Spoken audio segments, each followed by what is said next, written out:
Well, the heart of the work that I do is developing talent and changing behavior in organizations. And the issue that I'm finding myself doing more and more work around is this talent war that's going on, where corporations and nonprofits are competing for high talent individuals who are in greater and greater demand because with the current climate in organizations, the only place you have any competitive advantage is the quality of your people. And so you want to attract the best and you want to retain them. But organizations have a hard time retaining people unless they find those places, unless those people find those places to be places where they grow and can develop their full capabilities, because they have a lot of choices.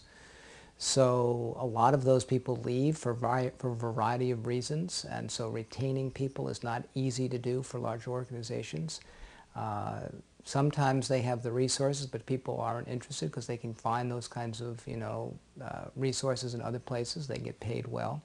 In nonprofits, it's a lot around feeling that the organization is a place where I can grow and develop my talents. I feel excited by the meaning, by the purpose of the and mission of the organization, but unless I get to grow and develop myself, I'm not interested in investing my time there. So for a variety of reasons, helping people grow, develop their full potential within an organization has become a cutting-edge issue. And the last 25 years of my work has been around the issue of empowerment and developing people's potential. So over the last bunch of years, I have begun to work with talent development in organizations, from large organizations like American Express to Deloitte Consulting, to smaller organizations, and to my institute where I train people on how to do some of this work. And the heart of it is this empowerment methodology, where we help people to really understand how to create the kind of work experience they wish, helping build a culture that enables that kind of possibility, a culture that enables learning and growing.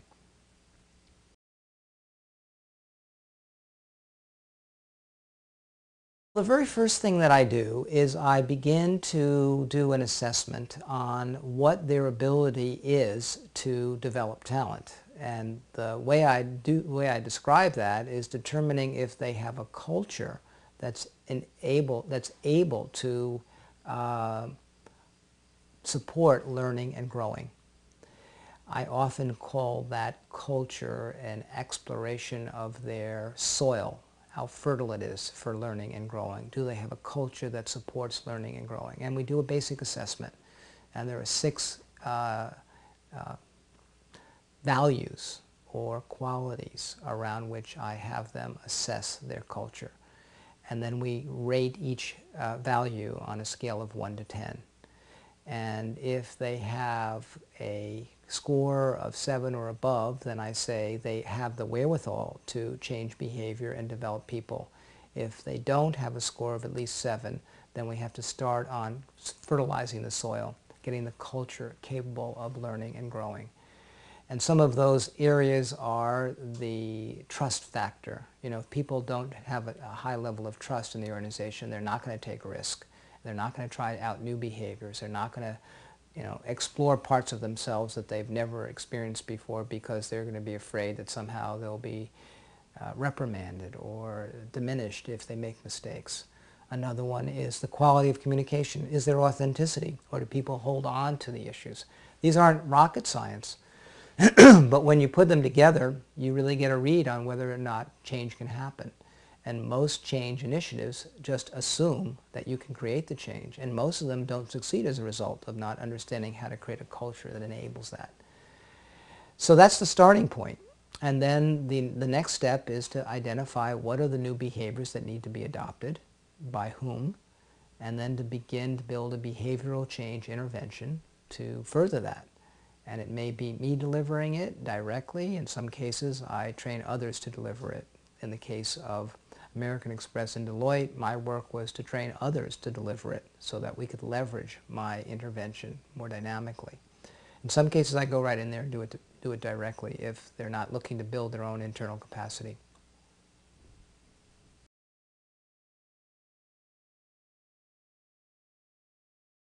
So one example where I have used these tools and this process is with American Express, and particularly a part of American Express explicitly set up to develop talent. In fact, it's called the Global Talent Division. It's a part of their human resource division.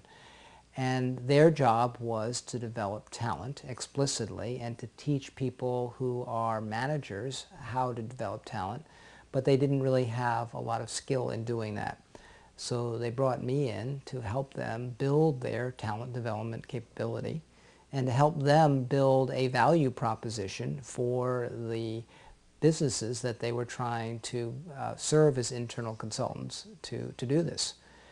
And we went through a rigorous process of identifying, what the skills were that they needed. I taught them the methodology, and they began to use it and strengthen their overall profile within the organization as a result. Another example is Deloitte Consulting, a company who has to develop talent because their whole business is about developing the fullest capability of their consultants who go into businesses to help them achieve different outcomes. So their people are their only business. And so they were very keen on training their top leadership on how to mentor and coach high talent individuals so that we could build the capacity of talent development and then use it explicitly on the individuals within the organization. And that has been a very gratifying project because we've seen them learn how to do this. It didn't take that long to teach them, and they're achieving some really great results. The heart of the matter that we keep seeing over and over again is that if people are growing, they want to stay and play in that organization. If they're not, then they start looking around if they aren't getting other kinds of satisfactions.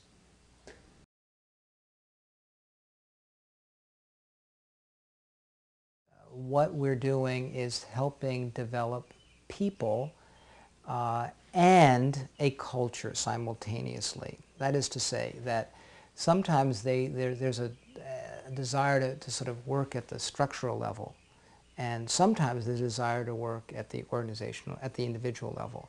And this process works with both simultaneously.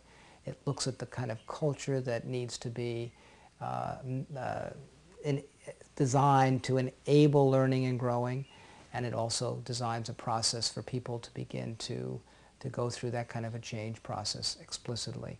So that's a subtle point.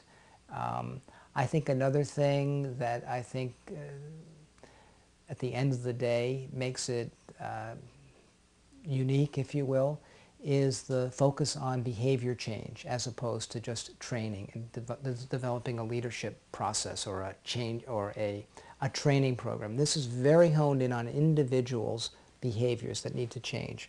The assumption in many change strategies is design a training, often a leadership development training, and the hope is that somehow that will translate into behavior change. If I have these skills, it will somehow translate into how I carry out my work. And often it doesn't. It's a big leap to go from experiencing a leadership training for top leaders that then translates into the skills to hone in on specific behavioral changes. So this is behavior change specific. We hone in on what are the behaviors you want to get adopted, and let's design a strategy around those behaviors. And what are the behaviors that are critical to your business success or your organizational goals?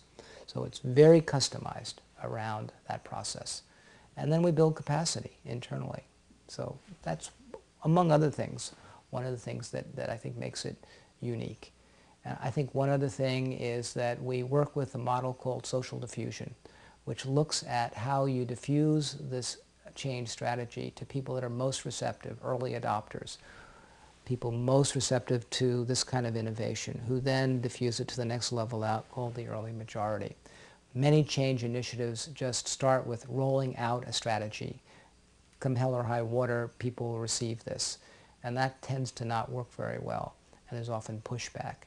And so when I was brought in to work with American Express, that was one of the reasons they hired me. Aside from my behavioral change expertise, was a strategy to diffuse it that could get the longest term buy-in and ownership. And so we worked with this idea of building a diffusion strategy based around the work of Everett Rogers on diffusion of innovation.